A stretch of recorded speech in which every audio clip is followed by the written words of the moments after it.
Hello and welcome to the Analyst by Vajiram and Ravi dated 3rd April 2026. We have taken up important news and article from The Hindu and Indian Express newspaper and have segregated our discussion into two parts, that is analysis and prelims pointer.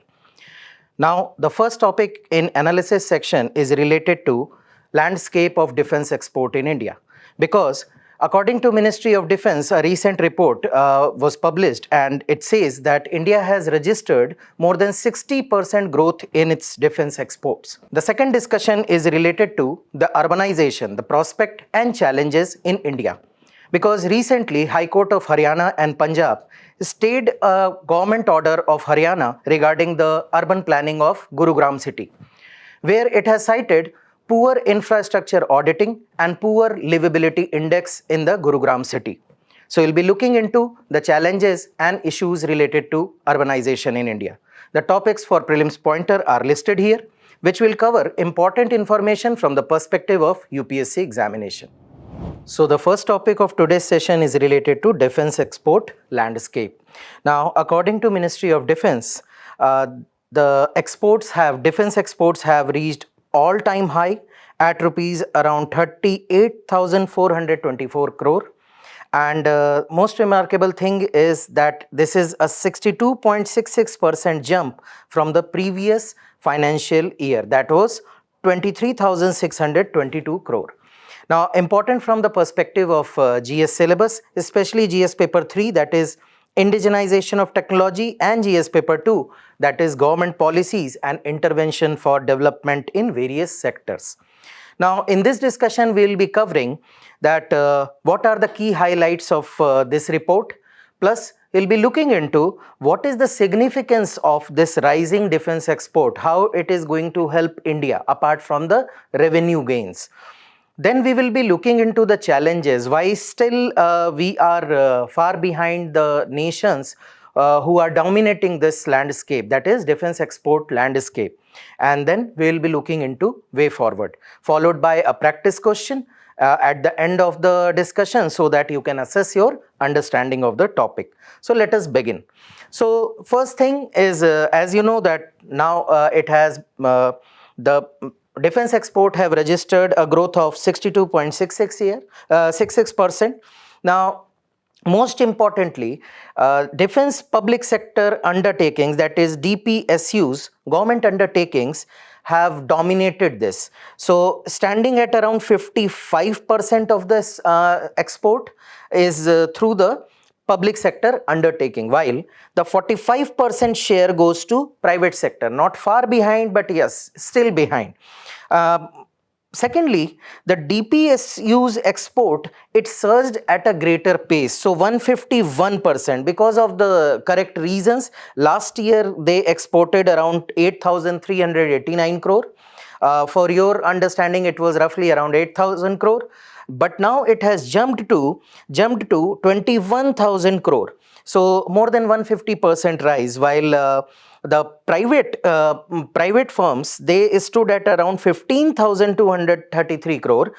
This year also they shown remarkable growth of 14% and registered at around 17,353 crore. Now, why it is significant apart from the revenue? The first thing the ministry has highlighted, that it is highlighting this raise or this increase is highlighting the increasing global acceptance of Indian made defense product.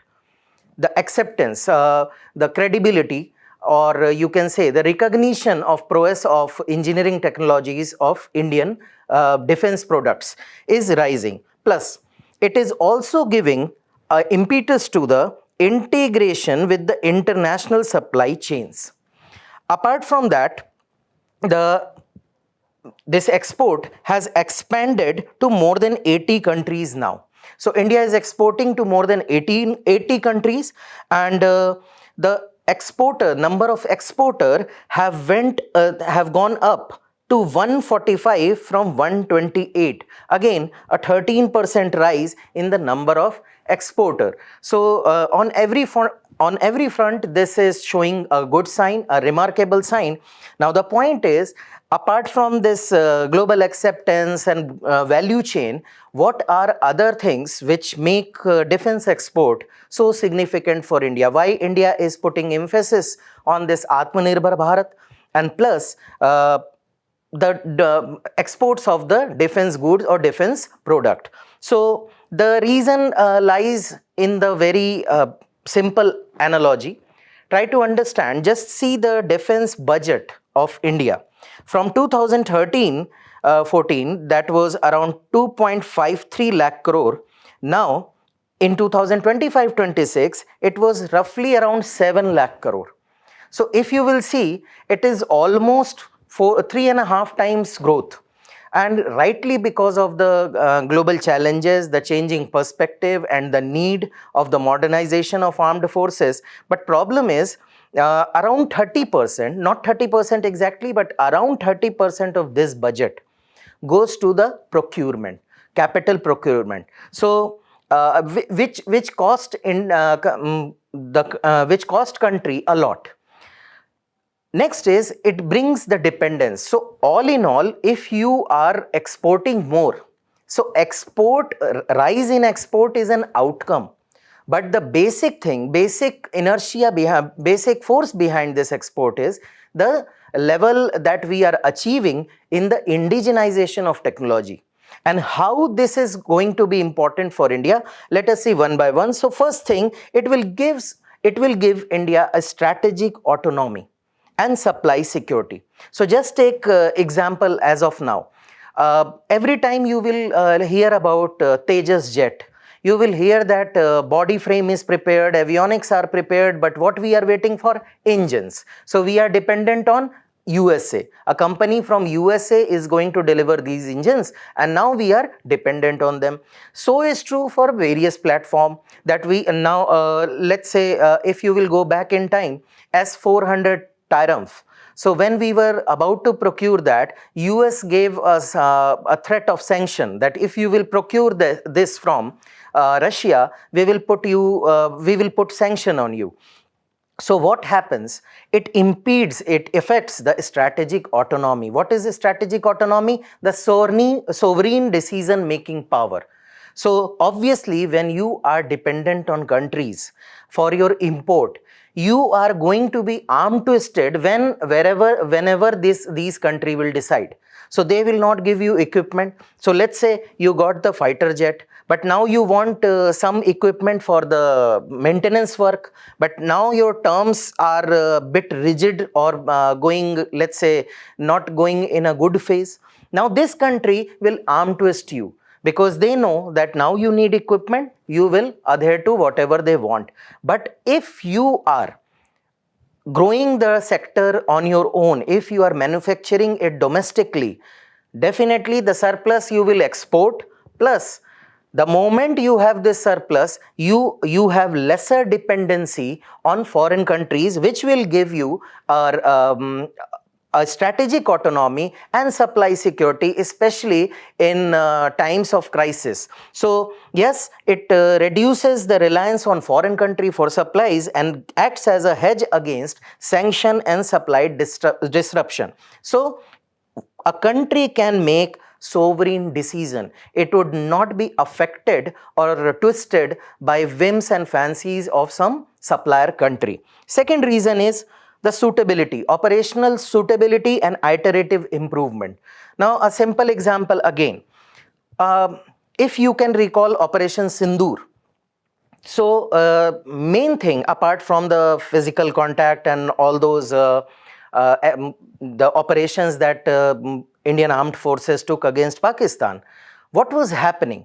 Both the countries, including the European countries, including the USA, including the France, including the Russia, they all were projecting their platforms, defense platform. So Pakistan was claiming JF-17 did wonderful job, while France was claiming along with India that Rafale did wonderful job.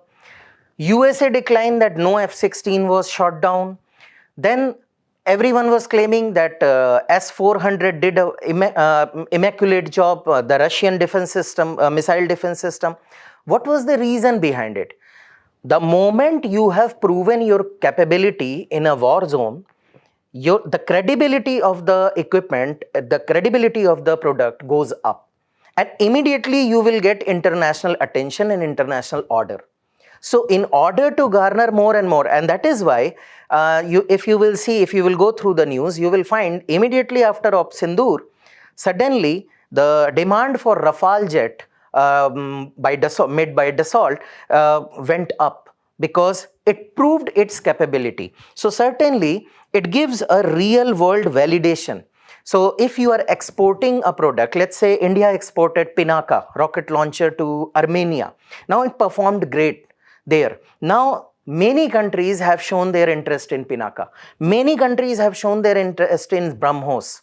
Many countries have shown their interest in Hall Dhruv helicopter, because now it is a proven platform. It is battle ready because you are sending your platform to various sectors, various fields, and these platforms are performing there, and after the performance their credibility goes up, and whatever the limitations are there, country can improve upon that. That is what iterative improvement. With different iteration you get the feedback, you improve, and adaptability improves, and any country wants a proven platform, not a hit and trial platform. So that is why a combat proven platform will be created. If you will export more countries will try, and you have a continuous loop of feedback so that you can improve. Then comes the cost control and life cycle independence. Obviously when you buy a product, when you import something, the cost of the overall life of that platform goes manyfold high. Take an example of Admiral Gorshakov, which we know as INS Vikramaditya. So Admiral Gorshakov was a ship from Russian origin. Now if you will read about it, the cost went up manyfold. It was not like a few 100,000, or it went up manyfold because of the delays. And then comes the maintenance cost. So once a country develops its own industry, then what will happen? It will gain economy of scale. That is, the per unit cost will be reduced. Plus, this is your product. You have made it. You can control the cost. You can change the product as per your need and specification. Plus, you have reduced dependence on foreign spare parts and maintenance, which will further the lifetime cost will be reduced. Then comes the industrial ecosystem development. So this part, it is all about the internal capacity building, how it is helping a country internally. So again, if you have a robust defense equipment, defense export mechanism, or defense export landscape, as of now, as per the Ministry of Defense, 16,000 MSMEs are involved in the defense sector alone, giving very good employment opportunity to highly skilled people in India, the young youth of India. Apart from that, when you are integrating with global value chain, definitely you are going to learn many high-tech, you can say research, high-tech technologies, and deep tech.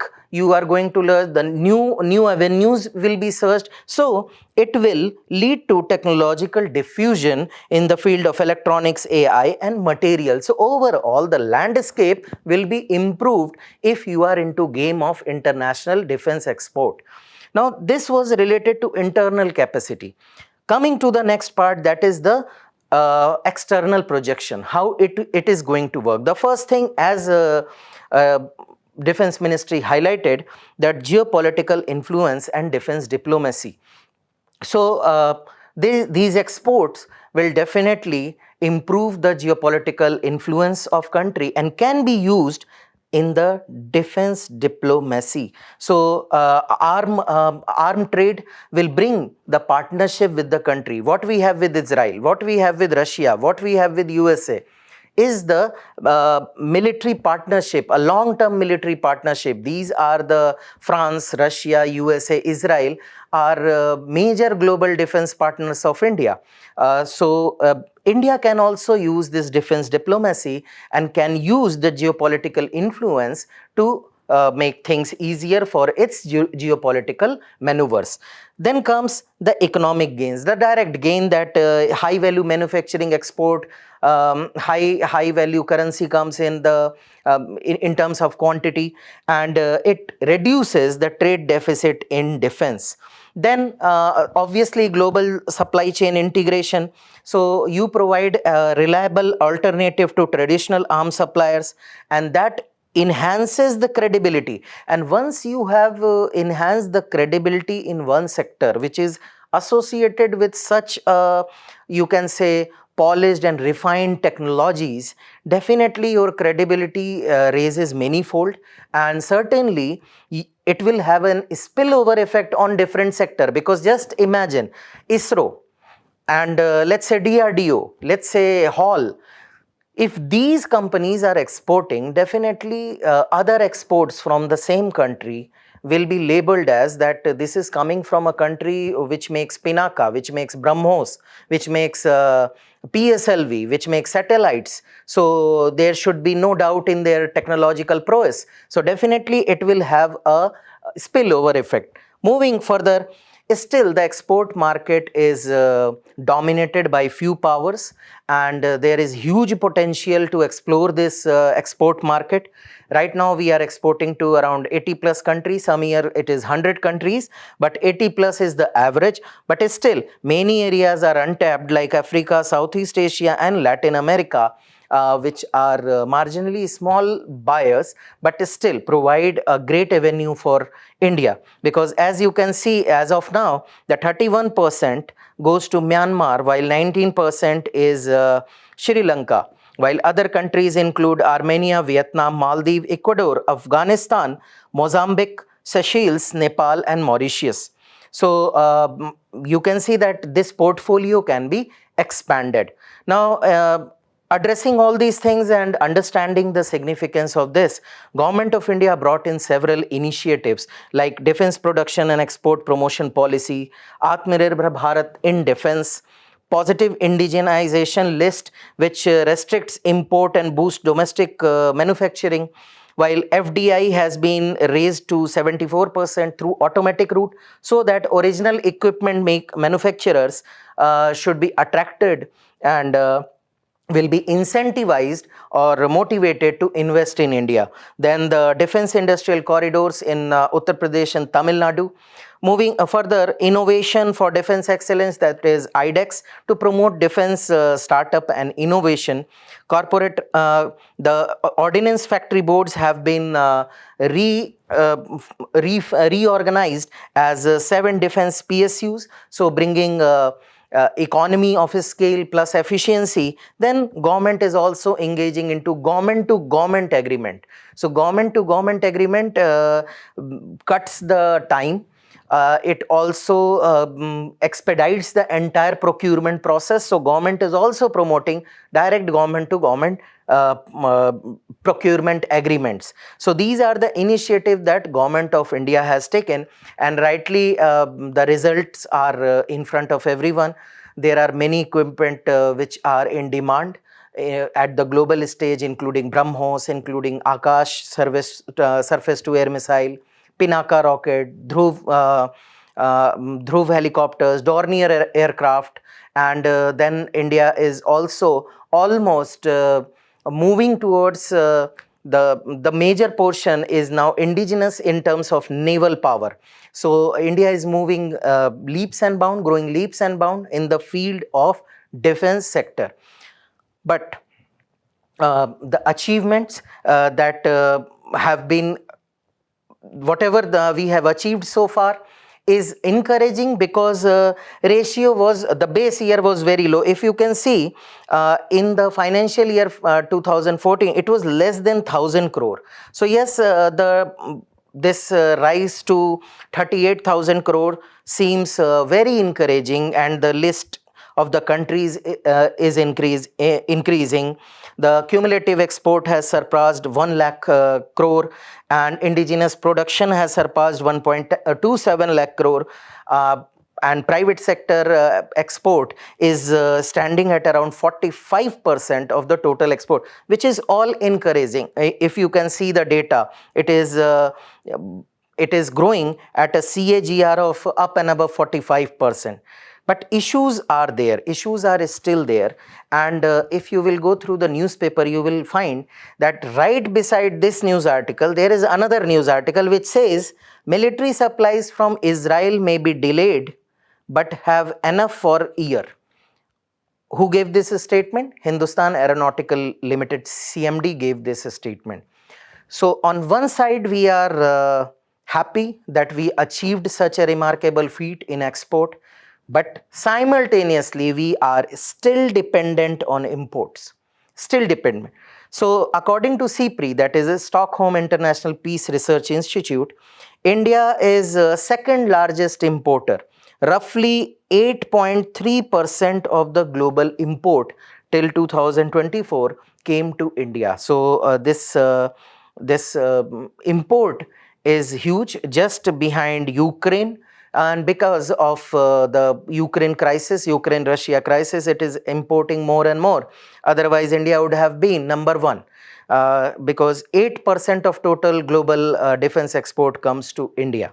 Now, the problem with India is the technological gap. So basically, it is relying on the import of the critical technologies like jet engines, semiconductors, advanced electronics. So this advanced technology, critical technologies, deep technologies, still India is reliant on the foreign imports, and that is what the biggest hurdle is. Second is the limited private sector participation in deep tech R&D. So what is happening? The production, manufacturing private sector is participating, but research and development infrastructure altogether in India is very poor, starting from education, PhD or any field. So we as an economy, we have always failed to achieve the requisite level of investment in research and development. And what happens as a result? The critical technologies, the deep tech, which we know as refined technology, high value technologies, new avenues, we fail to achieve the target. And there comes the gap with global innovators. So many equipment, like recently there was a jet in news of USA named Compass. So that jet particularly instill fear in the mind of enemy, because it disrupts the signals altogether. Without firing a single bullet, it disrupts the entire military operation of the opponent country. But are we thinking something like that? Because many countries have developed Gen 5 aircraft, but still we are in a planning phase. So we are lagging behind. And it is not that we want to remain backward or we want to remain slow paced. It is because of the infrastructure itself. The deep tech innovation and research is very slow. So we are always dependent on some other country. So let's say for jet engine, we are dependent. New avenue, new technology, we are dependent. So these are the some issues. Apart from that, there are institutional issues also. So again, the government-led PSUs are still dominating, and this procedure, the procedures in the procurement, despite the recent online portals and the focus of government to expedite all these, is still the red tapeism exists, and it complicates the procurement process and export clearance process. So again, an act of red tapeism, a trace of the bureaucracy comes in, and definitely these things will slow the requisite growth or the desired growth. Then the export competitiveness. So these old players, old guard like USA, Israel, France, Russia, they have a very well-oiled system. system of global supply chain. So name it the technology, name it marketing, name it grabbing the deals, lobbying, name it the maintenance value chain. They have a long history of providing it to several countries. So practically, if you will see, they are doing this for last 50-60 years. We have started in last 10 years. So definitely that gap is there, and certainly it is going to hurt the prospect of India as a global arm exporter, and we somewhere lag in that respect if we will consider these huge exporters of arm. Then this persistent import dependence, it is again a challenge because of all these factors. It culminates into persistent uh, import dependence, and again, when you are dependent on import, certainly the huge cache of your resources are going into import, and you are dependent on import. But this export or indigenization landscape is gaining pace, but not at the pace with which we require. So again, it brings in what is already skewed, the R&D funding and focus, which is already not very high, becomes even low when we are focusing more on imports. So these are the reasons which still pose a challenge. So what should be done?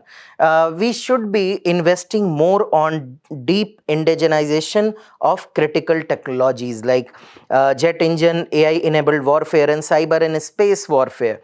So we need to invest more. We need to promote this ecosystem of research and development. Then we need to enhance the DRDO industry connection. It should not be working in silos, that industry demand is different, DRDO is moving at a different pace altogether, because the design and initial blueprint is provided by DRDO, but this collaboration is not streamlined, it is not well oiled. So we need to do that.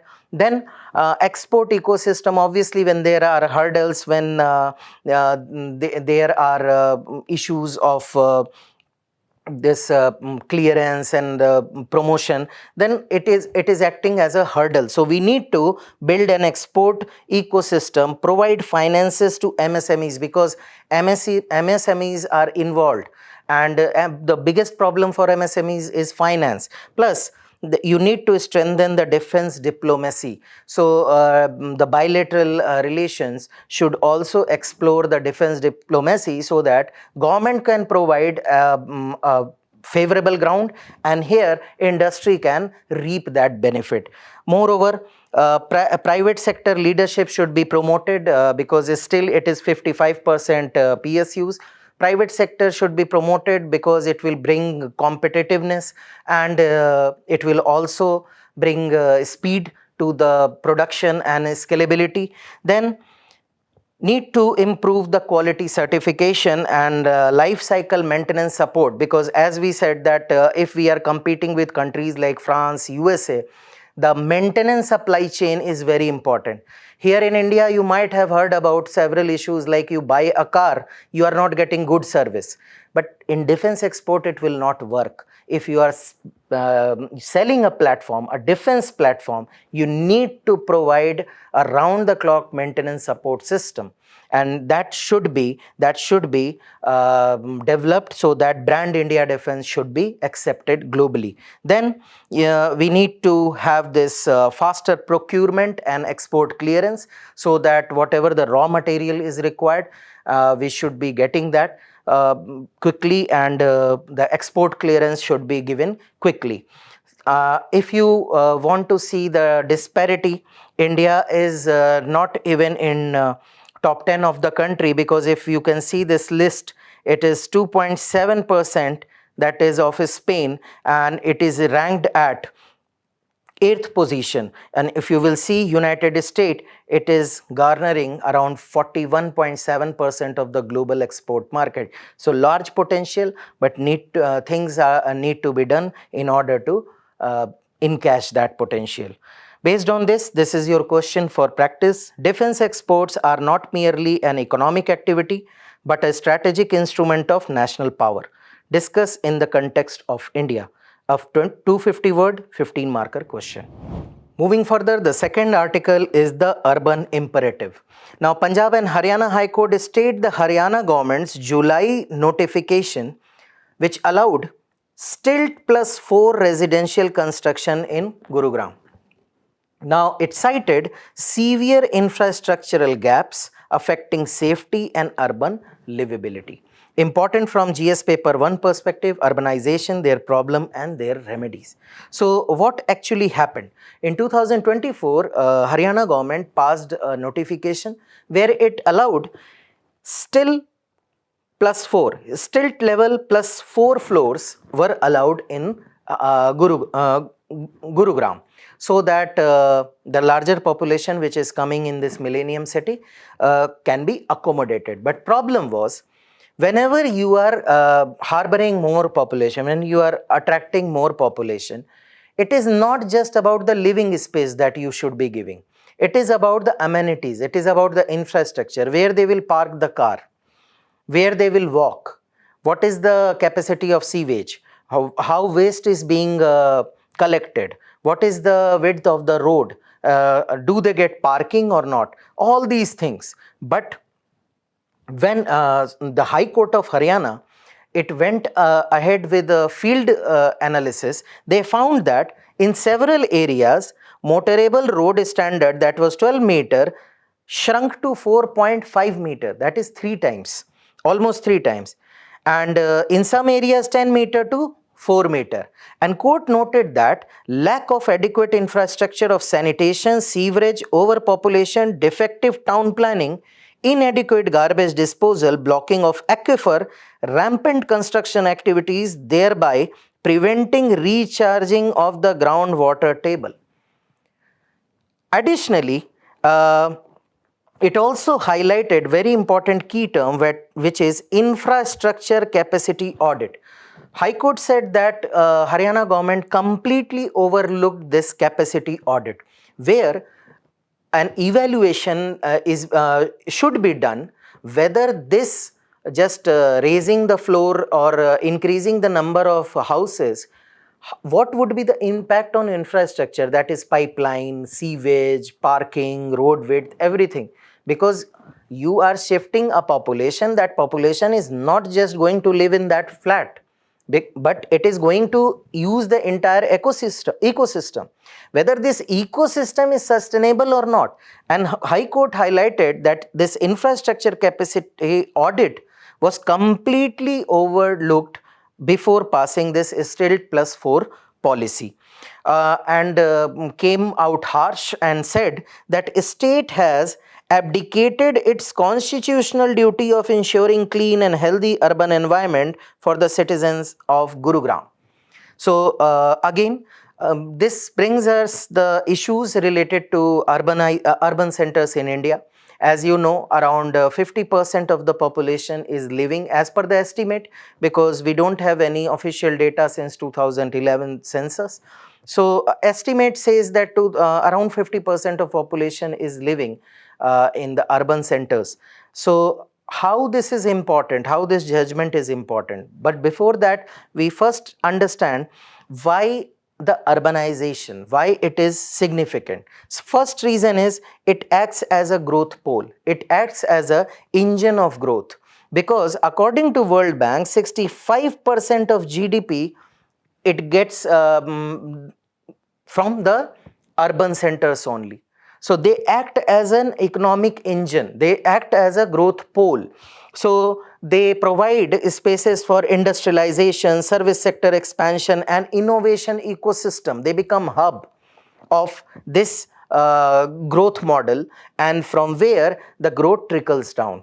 Then the second significance lies in the employment. So all kind of formal, informal, gig work opportunities they provide. Plus, they also provide an alternative to agricultural sector, which is marred by various issues, and there are several studies, there are several recommendations which says that Indian population should be moving out of agriculture, so that the disguised unemployment should be reduced. So disguised employment should be reduced, and they should be engaged in more meaningful and sustainable type of work culture. So these urban center act as a center of employment generation. So first thing, economic growth, producing production houses, industries, innovation, all these centers. Second, they provide all kind of, the quality can be debated, the what kind of job they are providing, but still they are acting as a center for employment. Now with this the employment comes the income. With this innovation comes the novel solutions of issues. So you will find that infrastructure and human development indices you will find better in urban centers. So because you have better access to healthcare, you have better access to quality education, you have better access to sanitation when compared to tier 2 and tier 3 cities. So if you will see map of India, whenever you will talk about the developed state in India, you will talk about Tamil Nadu, you will talk about Goa, you will talk about Kerala, Maharashtra. All these states are highly urbanized, and that plays a very important role. It's kind of a positive feedback loop. So one is kind of acting as an incentive for other. So urban center growth, the growth of a state. Growth of a state, urban center growth. It's kind of a positive feedback loop it creates. And then it becomes, the moment you have all the infrastructure, amenities, education, all those things, this becomes the innovation and technological hubs for startups and research and development. And more importantly, apart from economy, apart from science and technology, apart from the employment aspect, apart from the accessibility issue, they are a center of social transformation, where they provide social mobility. So caste rigidities are not that high. A person can have a good income, good lifestyle, free from the clutches of those age-old caste system and other segregation in the society. Women can have good employment, they can have good earning resources, they can exercise their choices to a greater level as compared to the backward areas or the tier 2 or tier 3 cities.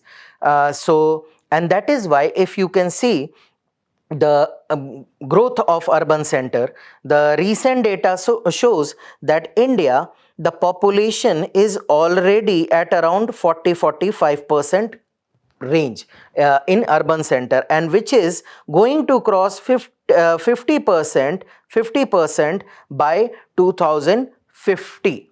So this is what the expectation is, that 50% population is going to reside in urban center. Plus, you can see the number of cities with more than a million population. It is based on 2011 census. It is 53 now. Number of town, around 8,000. Urban population, 1951, 17%. 2011, it is 31%.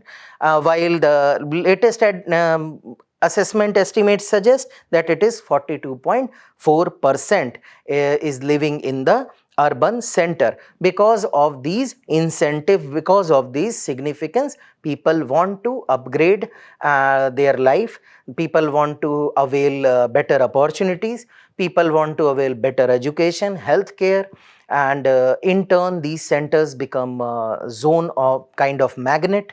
And this is what the significance of urbanization. And if you can just relate cities like Dubai, cities like Singapore, Tokyo, Shanghai, New York, all these are urban centers.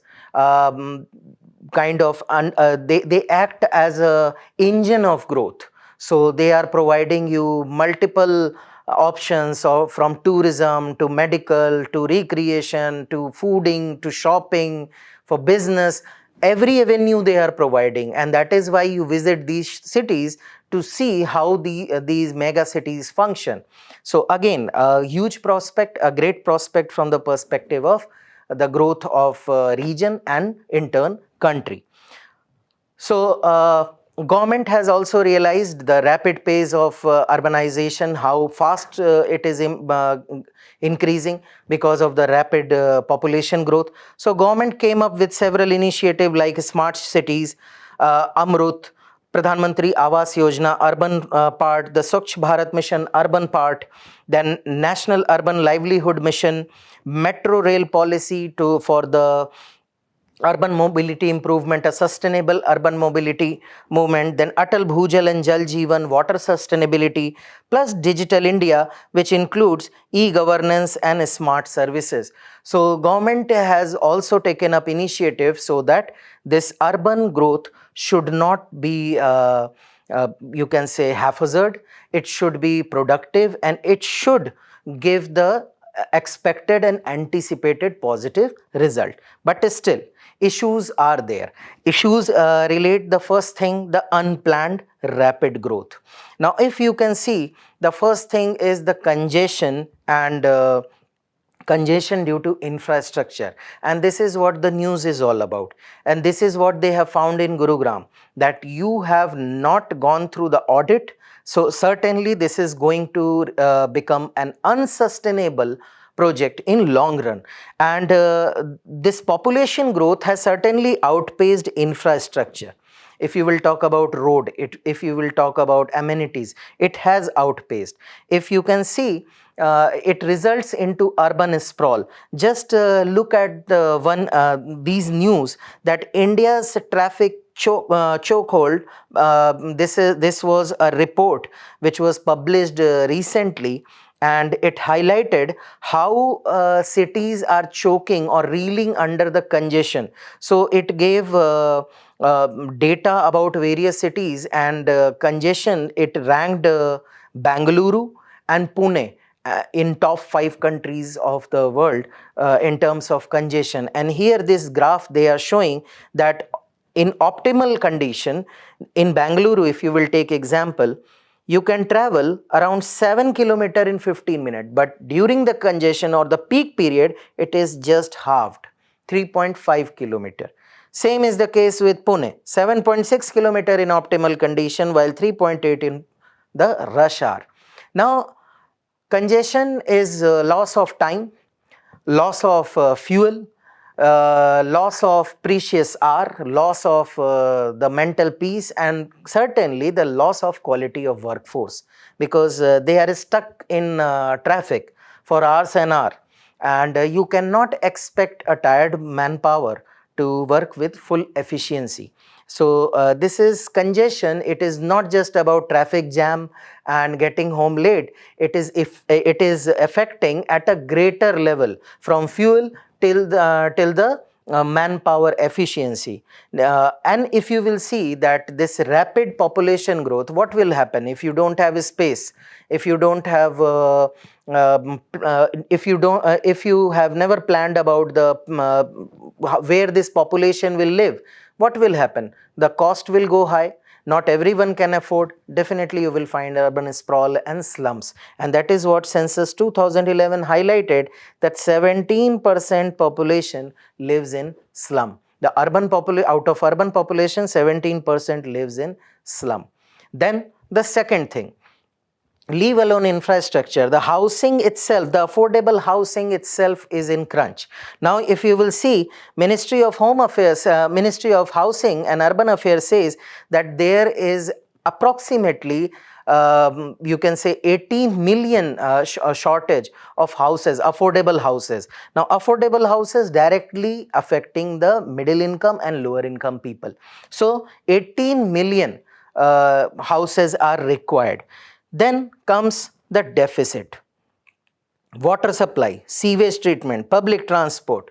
So just one example, only 30%, roughly 30% of waste that is procured can be treated, and reason is plenty.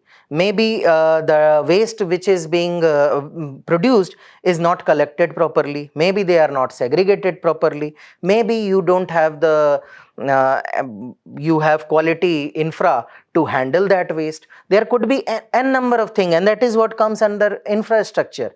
And this is just one data, that 30% of waste treatment, that 70% of the waste that we are producing goes untreated, leave alone sewage, water supply and other amenities that you are supposed to get. Then comes the environmental stress. Nobody is unaware about the air pollution that national capital faces during winter. Similarly, the pollution in Mumbai, the saltwater intrusion in Chennai. Every mega city is facing some or the other kind of environmental associated issues, and it is just because of the population and poor planning.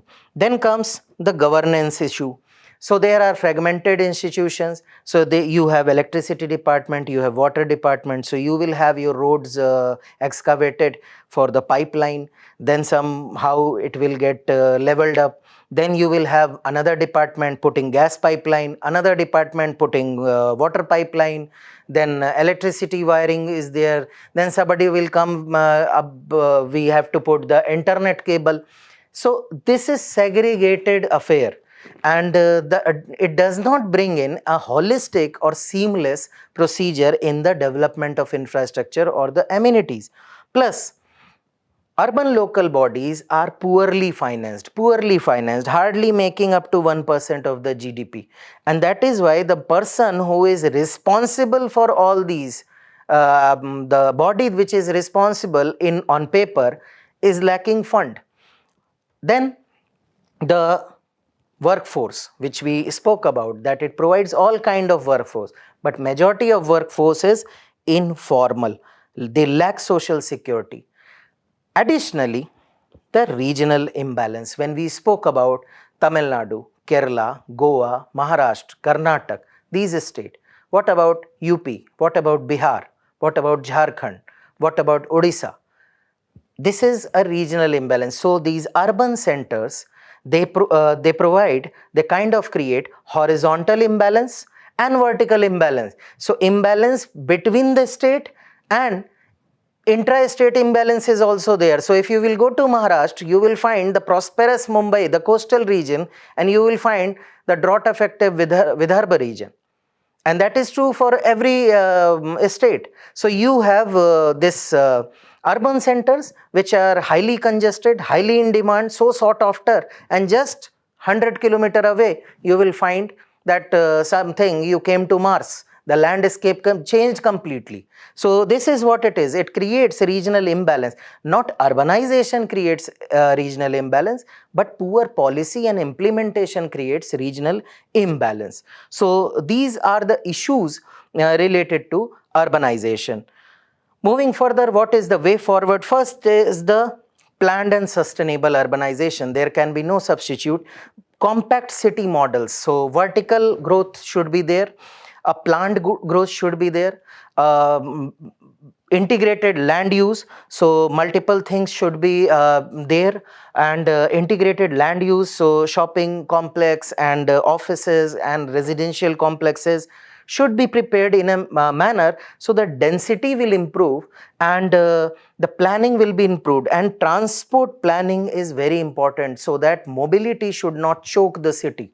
And then comes the ULBs in strengthening. So first thing, fiscal decentralization, revenue resources through property and municipal bond.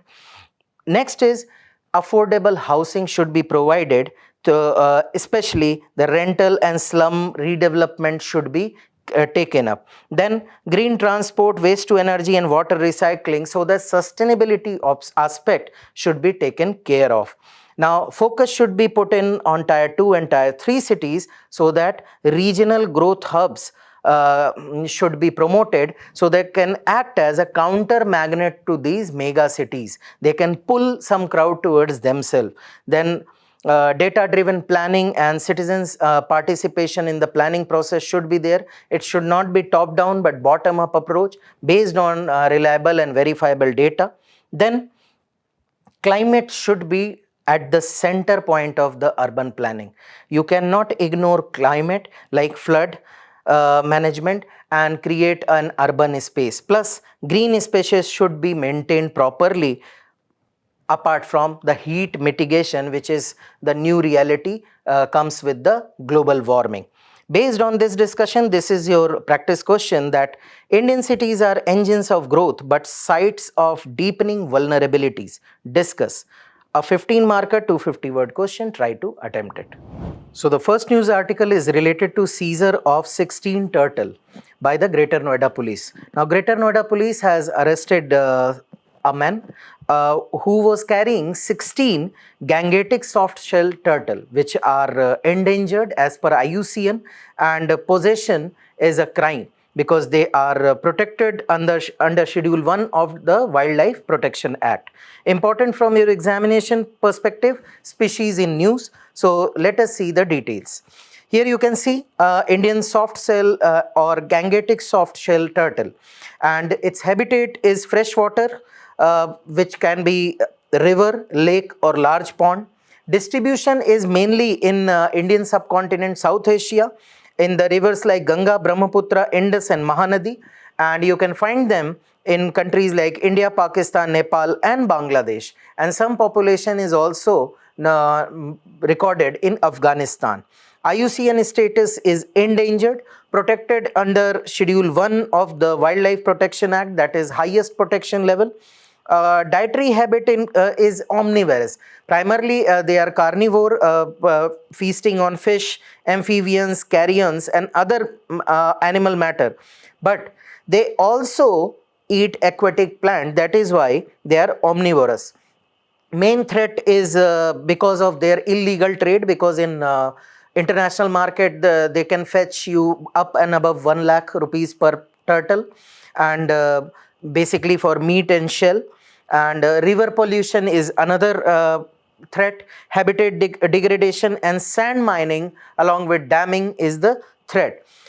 If you can see this figure, they have this flat and leathery shells, and more pronounced feature is this long snorkel like snout that they have, that makes them different from other turtles. So that is what was relevant from Indian soft shell or gangetic soft shell turtle. Moving on to the next topic, that is Education Ministry has notified NCERT as deemed university.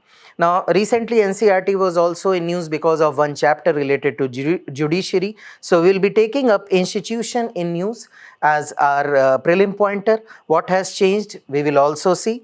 So what has changed, that this status accorded by UGC, that deemed university, it will enable NCERT to offer courses or program and to grant degree also. Plus it confers the status on NCERT along with its 6 regional institutes, that provided that some conditions are met, that it must comply with UGC norms, avoid commercial profit-driven activities and follow strict guidelines for new or offshore campuses. Plus, it must expand into research and innovative academic areas while securing accreditation from NAAC and program rating from National Board of Accreditation, that is NBA.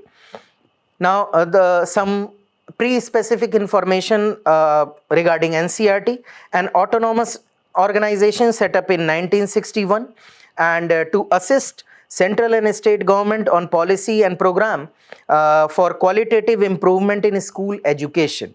The major objective include promotion and coordination of research in areas related to school education, prepare and publish model textbook that we all must be reading, material newsletters, general and other related literature, organize pre-service and in-service training for teachers, develop and disseminate innovation educational techniques and practices, collaborate and network with the state educational department, universities, NGOs and other educational institute. act as a clearing house for ideas and information in matter related to school education, along with acting as a nodal agency for achieving the goals of universalization of elementary education.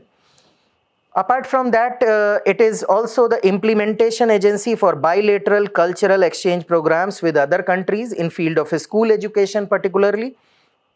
It also interacts and work in collaboration with international organizations, visiting foreign delegations, offering various training facilities to educational personnel from developing countries. Apart from that, the NEP, that is National Education Policy, NCERT is the nodal agency to develop national curriculum framework for early childhood care and education, school education and adult education. So childhood, adult and school education, NEP says that it will be the nodal agency. Now, organizational structure includes Union Minister of Education at the apex level, who acts as a president while of the general body, while the members of the general body also include Education Minister of all state and union territories. The secretary NCERT is the convener of the general body. Okay. Plus executive committee is the main governing body of NCERT, and Union Minister of Education again is its president, while vice president is Union Minister of State in Ministry of Education. Apart from that, executive committee is assisted by the various standing committees and board, and function of the councils are looked after by the director, joint director and secretary.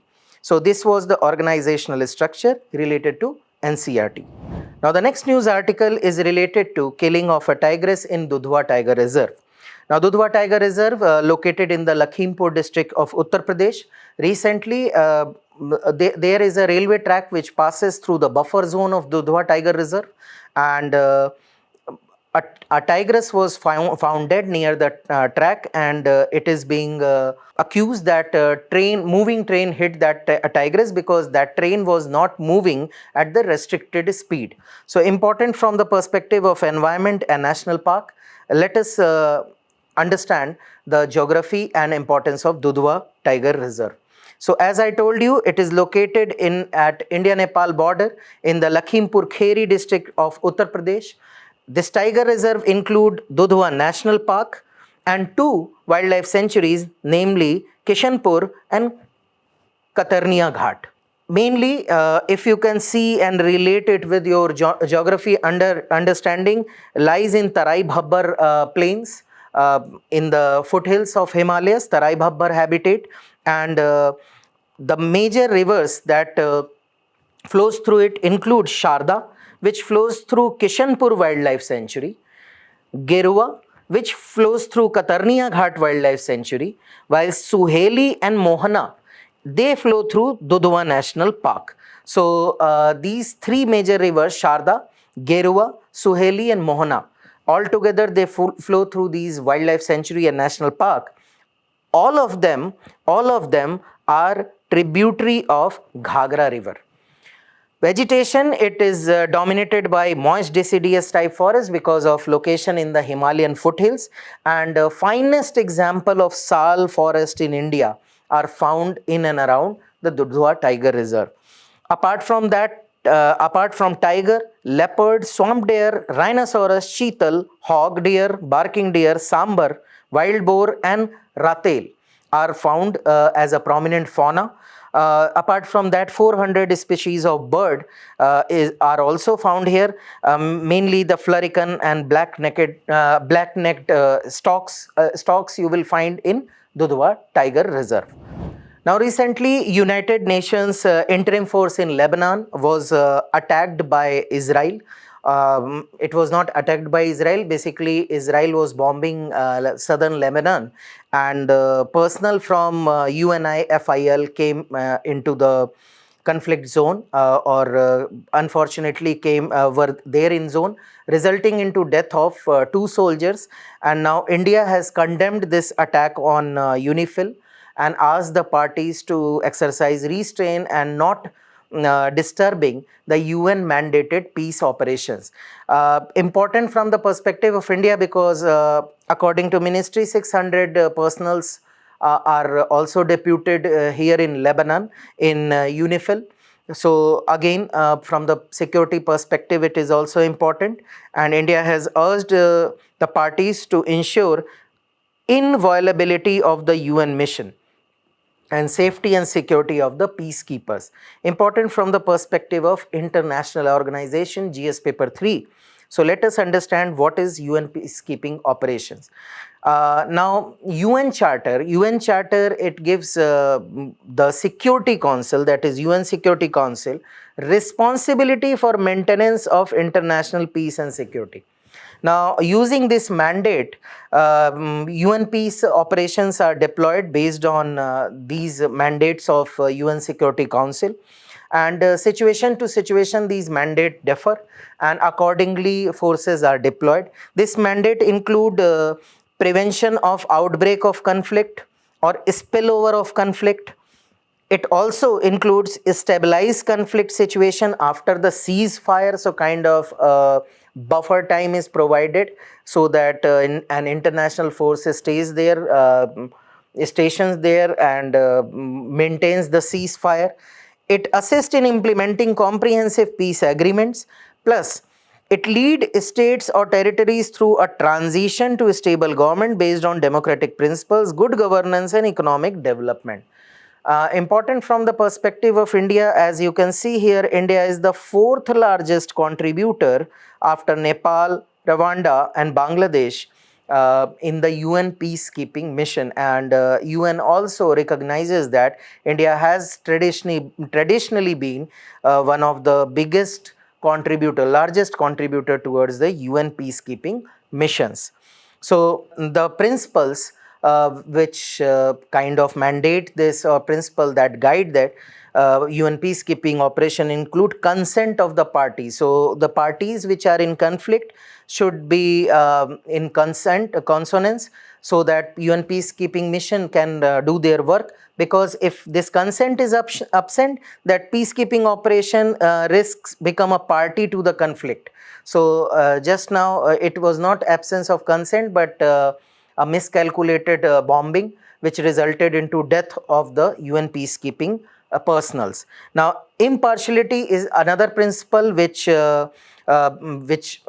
guides their path, and it says that peacekeepers should be impartial in their dealing, but not neutral in the execution of their mandate. Most importantly, no use of force except in self-defense and defense of the mandate.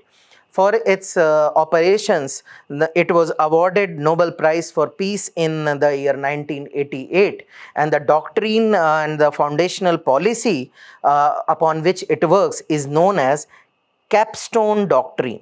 Capstone Doctrine, which is the foundational policy document defining core principles, guidelines and objectives of UN peacekeeping missions or operations.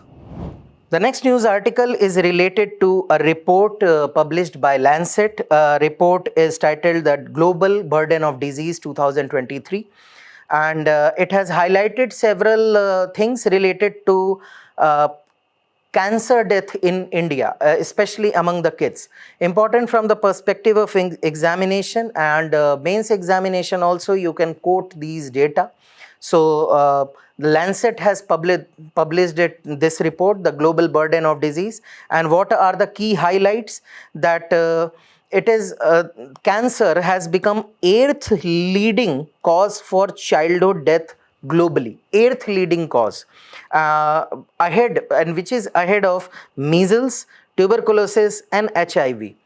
Accumulating at around 3.77 lakh cases in 2023 and 1.44 lakh death worldwide. The numbers in India are also not very low. 17,000 children who died of cancer in the year 2023, while 20.5% is the share of South Asia. The highest category includes leukemia, brain central nervous system cancer and non-Hodgkin lymphoma. These are the three reoccurring, or you can say most common cancer types in the children.